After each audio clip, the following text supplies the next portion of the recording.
గురుకులాల టెండర్లలో అవినీతిపై చర్చించేందుకు తాము సిద్దమని మంత్రి పొన్నం ప్రభాకర్ స్పష్టం చేశారు. ప్రజాస్వామ్యంలో దేవాలయం లాంటి అసెంబ్లీలో హరీష్ రావు చర్చకు రావాలని సవాల్ చేశారు. తాము ప్రెస్ క్లబ్ కు కూడా వస్తామని, కానీ రాజ్యాంగంలో ఎన్నికైన వ్యక్తులు చర్చకు రావాలని సూచించారు.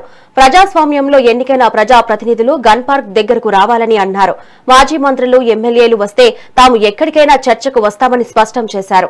కేసీఆర్ హయాంలో లాగా కడప కాంట్రాక్టర్లకు తమ ప్రభుత్వం టెండర్లు ఇవ్వలేదని తేల్చి చెప్పారు. తాము పారదర్శకంగా గురుకులాల టెండర్లు జరగాలని చూశామని పేర్కొన్నారు. నోటికాడు కూడు వేయిందని, అక్రమ సంపాదన వేయిందని తప్పుడు సమాచారం చేయవలసి మాట్లాడకండి. మీరు విచారణ చేసుకోండి, లేదా బహిరంగంగా తాడు బొంగురం లేని మీ ప్రవీణ్ కుమార్ చెప్పండి. మేమేమైనా చేసినామో ఆ పేపర్లు బయట పెట్టమనండి. నా దగ్గర పేపర్లు మొత్తం రికార్డు తీసుకొచ్చినాం, కానీ ప్రెస్ ముందట్లో లేదా తాడు బొంగురం లేని బొంగడం చెప్పం. అయితే శాసనసభకు ప్రాతినిధ్యం వహిస్తున్న ఎమ్మెల్యేలుగా, మాజీ మంత్రులుగా ఒక చట్టసభల పట్ల గౌరవం ఉంటుంది. వాళ్ళ ముందర చర్చ చేయాలని సిద్ధం, లేదా చట్టసభలో చర్చ చేస్తా ఉన్నాం. ఆ దానికి సిద్ధమైతే మేము సిద్ధం. మేము ఎక్కడా ఎవడ పెడతా ఉన్నాడు ఏదో మేము తప్పించుకొని, అరే ఇది జంక్షన్, తెలంగాణ స్ఫూర్తికి జంక్షన్ ఇది. మేము రెడీగా ఉన్నాం. మేము మా పార్టీ కార్యాలయంలో కూర్చొని రమ్మంటారు, లేదా కాంగ్రెస్ లెజిస్లేటివ్ పార్టీ కార్యాలయంలో కూర్చోలే. This is a public place. మేము ప్రెస్ క్లబ్ కూడా రావడానికి సిద్ధంగా ఉన్నాం, కానీ ఎవరితో పడితే అంతటి చర్చకు సిద్ధం లేమో. ఎవరికి పడతానికి జవాబు చెప్పడానికి రాజ్యాంగం మీద ప్రమాణం చేయలే.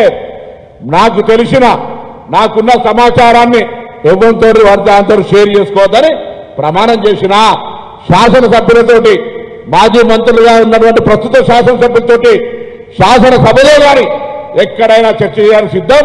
ఇది న్యాయమా కాదా మీరే ఆలోచన చేయండి. అదేవిధంగా నేను మరొక్కసారి కోరుతా ఉన్నా, పాత్రికేయులందరినీ ఆయన దగ్గర ఆధారాలు ఉంటే చూపెట్టమనండి, లేదా ఈ యొక్క ఆరోపణలు మొత్తం కొనుగోలుకు సంబంధించినటువంటి మొత్తం సంఖ్య నెంబర్ 2,000 కోట్ల, 5,000 కోట్ల, 10,000 కోట్ల మేము తప్పు చెప్తే ఆయన కరెక్షన్ చేసి చూపెట్టమనండి.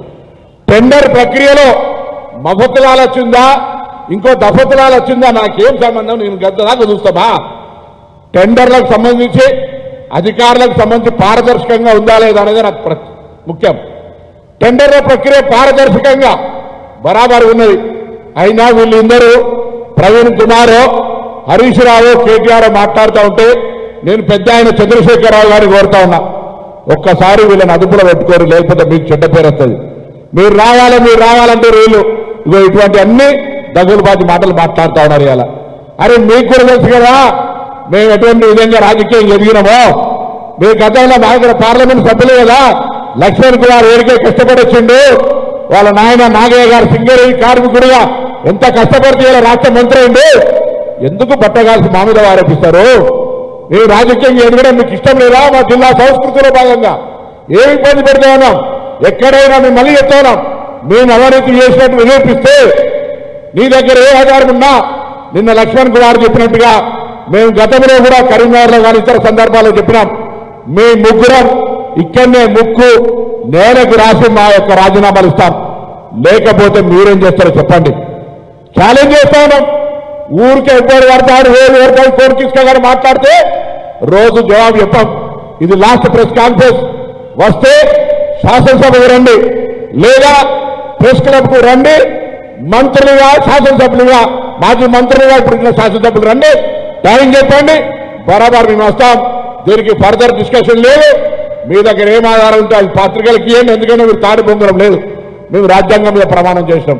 అంతకంటే ఎక్కువ చర్చ, ఎక్కువ వీళ్ళ గురించి పూర్తిగా దగులుబాజీ లెక్కలు ఉన్నటువంటి వాళ్ళ కోసం ఇంతకంటే ఎక్కువ మాట్లాడితే మంచిది కాదు. కాబట్టి మరొకసారి తెలియజేస్తా ఉన్నాం, మేము ప్రజాపాలన ప్రభుత్వంలో పేదలకు న్యాయం జరగాలని కాస్మెటిక్ ఛార్జ్ పెంచినాం, మెస్ ఛార్జీలు వాళ్ళకు ఉండేటువంటి డైట్ ఛార్జీలు పెంచినాం. పారదర్శకంగా మా యొక్క ఆలోచన మేరకు ఉప ముఖ్యమంత్రి గారు గ్రీన్ ఛానల్ ద్వారా పేమెంట్ చేస్తారు. మీరు పెట్టిన బకాయిలతో సహా మహాత్మా జ్యోతి బాబులు 327 హాస్టళ్లుంటే 301 ప్రైవేట్ బంగ్లాలు ఉన్నాయి. మీరు ఇచ్చినటువంటి పటాతో పంకు ఎవరు టీఆర్ఎస్ నాయకులు బంగ్లా ఉంటాడో స్కూల్ శాంక్షన్ చేసి అరకోడ వసంతో పోటీ పారాలను పెట్టినారు. ఇవాళ మేము ఇంటిగ్రేటెడ్ పక్కా బంగ్లాలు కడతా ఉన్నాం. వాళ్ళ సంక్షేమం మేము ఆడికే వచ్చాం. మేము ఎస్సీ ఎస్టీ బీసీలుగా ఎదిగినాం. వాళ్ళ సంక్షేమం మా బాధ్యత. వాళ్ళు ఇచ్చే దాంట్లో నోటికాడ రక్తం కూడినంత నీచ స్థాయికి దిగదారులే. నువ్వేమైనా గతంలో ఆ యొక్క సోషల్ వెల్ఫేర్ ఆఫీసర్ ఉండి నువ్వేమైనా తిన్నావు కావచ్చు, ఆ అలవాటు కొద్ది ఏమైనా ఆలోచన చేస్తున్నట్టు మళ్ళొక్కసారి చెప్తానా, ఒళ్ళు నాలుగు అన్ని దగ్గర పెట్టుకొని మాట్లాడేది ఇక్కడ తెలంగాణ ఉద్యమకారులుగా బలహీన వర్గాల బిడ్డలుగా భూమి మీదకే మొదటి తరం రాజకీయ నాయకులు ఎదిగిన వాళ్ళం. ఏది పడితే ఎవరు పడితే అది మాట్లాడితే జాగ్రత్త అనే మాట కూడా సందర్భంగా మనం చేస్తూ మేము మళ్ళీ చెప్తా ఉన్నాం. మేము పెరిగి పందలం కాదు, చర్చ నుంచి పారిపోతలేం. చర్చ ఎవరితో జరగాలో వాళ్ళతో జరగడానికి మేము సిద్ధం. అంతేగాని మీరు ఎవరు పడతారు చర్చకి వస్తే